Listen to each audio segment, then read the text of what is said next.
Est-ce que pour vous, ça aurait pas été un combat parfait? Jack, Jinbei. En plus, t'as le côté âge pour Jack qui est plus jeune. Et donc on peut se dire qu'en fait, vu que c'est un commandant à l'âge du prime, peut-être que pour le coup, il aura un niveau supérieur à Jinbei. Et que pour cet âge-là, il a le niveau de Jinbei. Mais non, pas de combat. Ça peut être intéressant dans un autre point aussi, c'est de se dire qu'au final, le numéro 1, Zoro a affronté le numéro 1 de Kaido, le numéro 2 de Luffy a affronté le numéro 2 de Kaido, et le numéro 3 de Luffy a affronté le numéro 3 de Kaido. Là-dessus, j'en reviens. Là-dessus, c'est vrai, ça aurait pu être intéressant, c'est vraiment la confrontation des 3 plus puissants de chaque équipage. Parce qu'on peut dire ce qu'on veut, Jinbei fait partie des 3 plus puissants de l'équipage de Luffy, il n'y a pas à discuter à ce sujet-là. Après, le seul point où je pense que là, c'est plus le scénario, il a voulu clôturer à 100% l'intrigue des Minx, et en parallèle, il a voulu nous faire parler, parce que pour nous faire parler du fruit du démon de Luffy dans l'intrigue, il peut pas parler, Uzu peut pas parler de ça à n'importe qui comme ça. Il faut qu'il en parle à un personnage qui a un sens. Et comme le fait qu'il fasse partie de l'équipage de Fisher Tiger à l'époque, Jinbei, c'était intéressant d'en parler à Jinbei et de nous en parler via le prisme de Jinbei. Via le scénario, il s'est dit, Oda, qu'il fallait qu'il fasse avancer, qu'il nous parle du fruit du démon pour nous teaser que le fruit du démon de Luffy allait être différent de ce qu'on pensait initialement, quoi. Parce que c'est grave du teasing. Wuzhu, dès le début, l'intérêt de Wuzhu, il sert qu'à ça. Le personnage de Wuzhu en lui-même, il sert qu'à nous annoncer Joy Boy, quoi. Après, pour la 3e place aussi, ça dépend de Yamato. Bah oui, tout à fait, exactement. Yamato, elle rejoint pas tout de suite. Si Yamato rejoint pas tout de suite, il faut un 3e commandant. Mais si elle rejoint, bon, peut-être pas avant Elbaf, mais genre dans très peu de temps, genre, tu vois, avant qu'il se passe grand chose, ouais, bah Jinbei, ça peut pas être le 3e commandant, ce sera Yamato. Après, moi, je pense que c'est fini, après, Jinbei, malheureusement, il a déjà atteint un âge avancé. Et c'est très, très, très, très rare que dans OP, t'évolues après les 40 ans. C'est très, très, très rare. Alors que Yamato est jeune, exactement, et Jack est jeune. Mais pour moi, la problématique aussi, c'est pourquoi l'auteur donne un âge... Pourquoi Jack est aussi jeune? Pourquoi il ne lui donne pas l'âge des 40 ans? C'est bizarre. Tu reviendras plus tard, non? Je pense pas. Pour moi, c'est parce que l'auteur a donné un gros niveau à Yamato pour le bien du scénario. Et donc, il s'est dit, si t'as Jack, King, Queen de plus de 40 ans et Yamato, c'est trop. Donc bon, si pour l'auteur Jack égale Cracker, alors Jack est au-dessus de Jinbei. Maintenant, si pour l'auteur Jack est inférieur à Cracker, bah il est égal à Jinbei. Pour moi, c'est ça. Parce que pour moi, vu que Cracker est présenté comme étant au-dessus de Flamingo, Jose, bah pareil, etc. Tous les mecs tous les mecs qui ont ce poste-là. Un vrai 3e commandant, Cracker. Cracker, il est super fort. Hein. Il est chaud, ouais. Il est chaud. Avec son armée de biscuits et tout là, s'il n'y avait pas une amie, franchement, ça aurait été chaud pour Luffy. Ouais, bah ouais, après, bon, encore une fois, on y revient en termes au niveau de l'équilibre du monde, un commandant doit pouvoir combattre un amiral. Un commandant, dans la logique de l'œuvre, ne peut pas arriver devant un amiral et dire « je suis plus faible que toi ». Contrairement à Kizaru qui a dit « je suis plus faible que toi », Rayleigh, beaucoup pleure quand je le dis, mais il a dit « Rayleigh est vieux, je suis plus faible que toi ». C'est ce qu'il a dit, allez vérifier, c'est ce qu'il a dit. Rayleigh, c'est pas un écureuil, quand il dit préparation, c'est en termes de puissance, c'est en termes de combat. Rayleigh, c'est pas un écureuil. Faut pas une préparation en mode des cages, des noisettes. Non. Rayleigh, pour le capturer, il faut le battre. C'est ça, c'est une dinguerie. On m'a dit Rayleigh, c'est un écureuil, il faut de la préparation. Mais c'est une dinguerie. Bon, encore une fois, un commandant ne peut pas dire à un amiral, je suis plus faible que toi.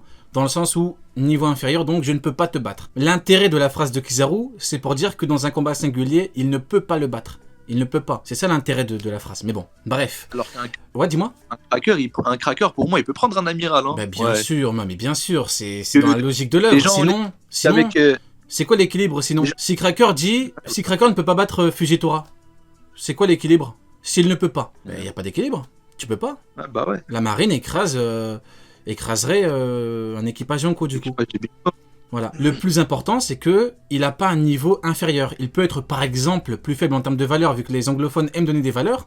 Par exemple, si un amiral, je sais pas moi, noté à 100, par exemple, si Cracker est à 80 au lieu d'être à 50, bah il peut. Mais c'est pas un niveau inférieur, contrairement à, on l'a bien vu, Rayleigh. Kizaru, inférieur à Rayleigh, inférieur à Barbe Noire, un Yonko. Le schéma il est parfait, mais bon. On va inviter Uken maintenant. T'as un dernier truc à dire, Sony, avant qu'on change de sujet par rapport à notre cher Jinbei? Vive le poisson. C'est tout? C'est tout. Allô? Ah, comment vas-tu mon cher Uken? Ça va. Très Et toi, très ça heureux. va Oui, Oui. parfait. Je te présente Salut. Seijitsu. Et bah, écoute, tu connais Sony, hein? Parfait. Ouais, ça va. Alors du coup, Ken, on a parlé de Rob Lucci tout à l'heure. On a parlé de Jinbei. Maintenant, on va parler un petit peu du futur de l'œuvre, parce que bah là, on a bien vu qu'on a une problématique de puissance. Problématique de puissance, c'est-à-dire que Luffy est devenu tellement fort que quand tu nous ramènes un Rob Lucci, on rigole. Parce que Rob Lucci, même s'il a bien évolué, il restera toujours nul comparé à Luffy. Dans tous les cas, même si on lui donne un power-up de ouf, voilà, il s'entraînait avec Mihawk carrément. Fruits. Même s'il mange des fruits encore. Même s'il mange des fruits, même si... même s'il mange Même tout, s'il fait des tractions. Même s'il fait des tractions. même s'il fait la Ça totale, changera rien. il restera nul. Donc, la problématique étant maintenant, qu'est-ce qui peut vraiment être dangereux pour notre cher équipage des Mugiwara? Oken, as-tu des choses à dire par rapport à cette problématique de puissance et au fait que dans le futur, dans les prochains chapitres, on pourrait avoir on pourrait avoir de la dangerosité, hein, parce que bon, Rob Lucci malheureusement compliqué quoi. Mais tu sais, on a déjà eu pas mal quand même de dangerosité avec Wano et tout. Et même avant, hein, depuis le début de l'œuvre, ça fait 20 ans quand même que les Mugiwara ils vivent dans le danger. Entre Sabondi, entre Impel Down, entre tous les arcs qu'il y a eu, à chaque fois il y a eu du danger. Il y a eu du danger. Donc là, il serait peut-être temps que les Mugiwara montrent un petit peu leur puissance et commencent un petit peu à humilier leur adversaire. Et justement, en parlant d'humiliation, qui est-ce qu'ils ont pas encore vraiment combattu, les Mugiwara? Bah, c'est les marines, c'est les mecs du gouvernement. Donc en vrai, pourquoi pas avoir un petit arc comme ça où les Mugiwara font étalage de leur puissance? Parce qu'en vrai, depuis le début de l'œuvre, ils sont en difficulté. Après, il les humiliait déjà avant. Hein. Franchement, Non mais l'humiliation. quand elle il est dit totale pour les humilié, marines. c'est vraiment humilié dans le sens où ils ne peuvent rien faire comme... Ce que tu dis là-dessus, franchement, ouais, je suis 1000 fois d'accord. Après, le seul point, c'est que sur un arc comme ça, il faut, au-delà de l'humiliation, il nous faut quelque chose, quoi, tu vois. Genre là, Rob Lucci, au pire, faut que ça soit un arc à la Zou. Tu vois, un arc où sans ennemi majeur, un arc où juste t'apprends des choses, où tu mets en place des choses. Mais ce qui est sûr, c'est que Rob Lucci, il pourra jamais être l'anta de cet arc, ou un antagoniste sérieux, quoi. Franchement, Ouais. Bah tu sais, je le comparais à problématique, quel arc quoi. tu sais à quel arc je pourrais le comparer, cet arc Dis-nous. de Egghead? À Vas-y. l'île des hommes poissons. En gros, sur l'île des hommes poissons, il y avait des ennemis, mais en fait, c'était vraiment des ennemis pour nous montrer les nouveaux pouvoirs des Mugiwara. Ouais, c'est Et en vrai. même temps, on apprenait pas mal de choses sur l'histoire du monde, sur les armes antiques, tout ça. Et je trouve que Ouais. Egghead, ça pourrait être un peu dans le même genre. Dans le même mood, ouais. Mhm. Ouais, Maintenant, pourquoi pas, hein. mais d'ailleurs, vu qu'on parle d'humiliation, est-ce que vous voyez un amiral se faire... ça fait longtemps qu'on n'a pas parlé des amiraux. Hein. Est-ce que vous voyez un amiral se faire allumer par un Mugiwara dans pas longtemps? Les petits moments, on va... Comment dirais-je? On va un petit peu rêver. Voilà, rêvons un petit peu. C'est le mec qui rêve qu'un amiral se fasse foudroyer. Non, en vrai, Aramaki m'a déjà bien rassasié. Hein. J'ai bien mangé Karamaki. Ouais, c'est bon, un Ramaki, on Oh a non. bien mangé. À là. la fin, Je suis Oda, je lui ai dit rassasié, c'est ça y est. bon. Oda, je lui ai dit c'est bon.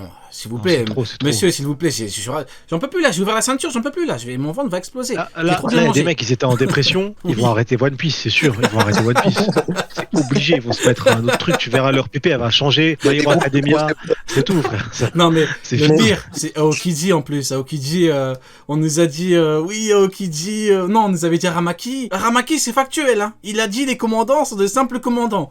Aokiji, c'est devenu un commandant pour moi, du pire Yonko. Je suis désolé. Ouais, mais Yonko au-delà même de pas l'humiliation- respecté. Non, c'est trop grave. Mais C'est non, trop mais grave. au-delà de l'humiliation, ce qu'a dit Shanks, c'est quand même grave. Ça veut dire il nous a confirmé que le mec, il est venu genre comme un bonhomme solo, mais en fait, il est venu en vitesse exprès parce qu'il s'est dit ah c'est Oui, le moment, ils sont tous oui, faibles et tout à fatigués. fait, tout à Tu vois, fait. il a eu la mentalité d'un lâche. Parce que Et- Shanks, c'est ce qu'il dit. Il dit ah tu veux profiter du fait qu'ils soient tous KO, c'est ça. Tu vois. Et il arrive, il fait le mec, le bonhomme, genre ouais, je peux pas perdre contre de simples commandants. Eh, si Le c'était en flex. PLS, arrête de me mentir. T'as vu, il a fait le mythe. Et après, le pire, c'est qu'il a gonflé les pecs et il est parti marcher solo. Il se dit, ah, ils sont là-bas, ils font la teuf, je vais les monter en l'air. Et il a pas passé Momonosuke. C'est incroyable. Non, c'est Ah, trop. c'est une dinguerie. Du coup, C'est trop, c'est trop. Seijitsu, Après, dis-nous un petit attention, peu. l'épée noire. Hein. C'est vrai. C'est vrai on n'a jamais parlé de l'épée noire de Aramaki parce que de ce qu'on voit, il a une épée noire. On attend la confirmation de l'animé avec les couleurs officielles et tout. Mais Eh, Aramaki, l'auteur frérot, nous tu peux a lui donner la douillé, combinaison d'un Power Ranger, il va quand même perdre. frère. non, mais faut Il être peut honnête. devenir Hein. un Power Ranger Le- rouge, il perd quand même. Mais l'auteur nous a douillé. Hein. Il lui a donné une épée noire en mode il va faire des trucs de ouf avec. Le mec, il a utilisé que son fruit. Il s'est fait allumer avec son fruit. Hein.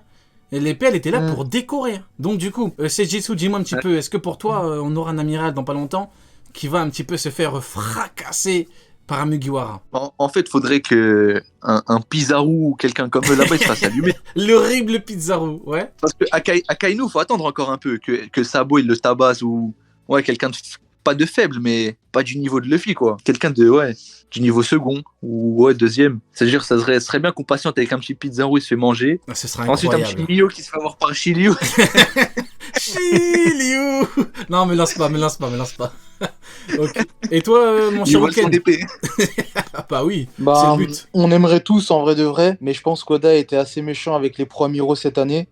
C'était il y a pas longtemps quand même, tout ce qui était Aramaki et tout, c'était Ouais, cet été. effectivement. Donc honnêtement, non, pas maintenant. Pas maintenant, mais ça va arriver, je pense, courant 2023. En plus, il a pas été méchant que avec les amiraux, il a été méchant avec toute la marine.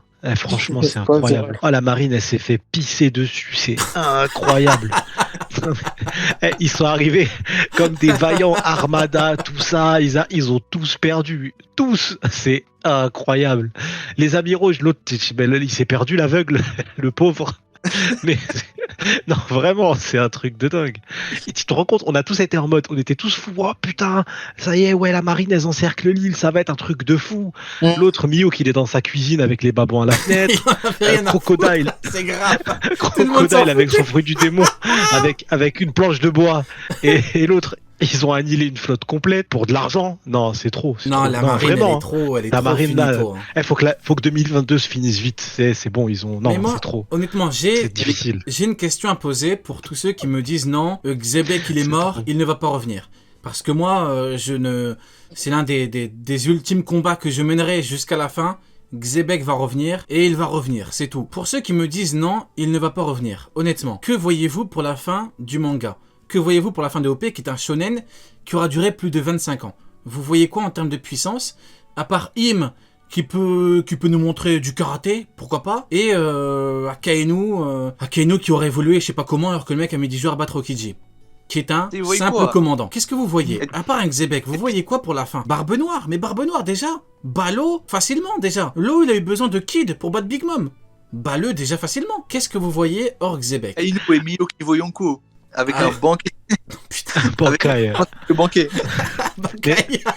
avec le menu flunch à la fin. Non, mais moi, Pour le banquet. Vas-y, j'arrête de pisser sur des théories comme ça, c'est pas bien. Mais je bois trop d'eau, c'est pas bien. Et là, ils ont dit le One Piece à la fin, c'est un menu flunch, c'est incroyable.